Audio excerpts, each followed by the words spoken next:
শাড়িটা দেন।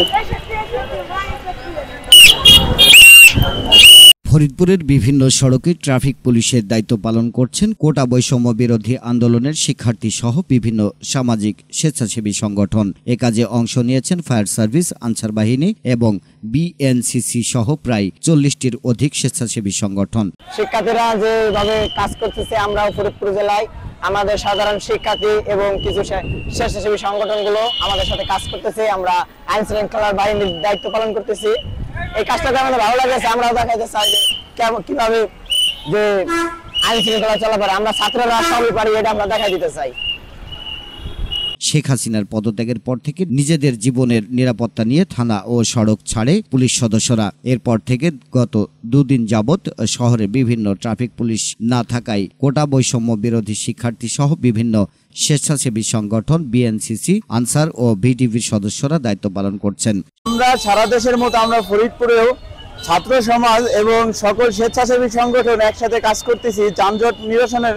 যেমন সারা দেশেই ছাত্র সমাজ এবং সকল স্বেচ্ছাসেবীরা বিপ্লব ঘটাইছে এই ট্রাফিক ব্যবস্থায়। তো তার মানে সেই নিয়মে আমরা ফরিদপুরেও খুবই সুন্দরভাবে ট্রাফিক ব্যবস্থা অনেকটা নিয়ন্ত্রণে আনছি, যেন কারো কোনো দুর্ঘটনা এবং কোনো কিছু না ঘটে। একদম আইন শৃঙ্খলা এবং সিট বেল্ট এবং প্রত্যেকটা বাইকার হেলমেট পরে যেন চলাফেরা করে আমরা সচেতন করতেছি। এখন আলহামদুলিল্লাহ ফরিদপুরের অবস্থা আমরা খুবই আমাদের নিকটে নিয়ে আসছি যে সবকিছু নিয়মের মধ্যে সবাই ট্রাফিক আইন মেনে চলতেছে। এটাই মানে অনেক আশা এবং আমরা মানুষের কাছে বেশি করব যেন মানুষ এটা নিয়মগুলো মাইনে চললে তখন বাংলাদেশে আমরাই বিকল্প। আমরাই মানে কি পুরাই মনে করেন জাদু করার মতো ঘটাই দিছি বাংলাদেশে, এবং আমরা নতুন বাংলাদেশ তৈরি করব খুব তাড়াতাড়ি। জানা যায় তারা খুব ভোর থেকে শুরু করে মধ্যরাত পর্যন্ত এই কাজ করে যাচ্ছে। তারা তাদের নৈতিকতা বোধ থেকে এই কাজে এগিয়ে আসছে বলে জানা গেছে।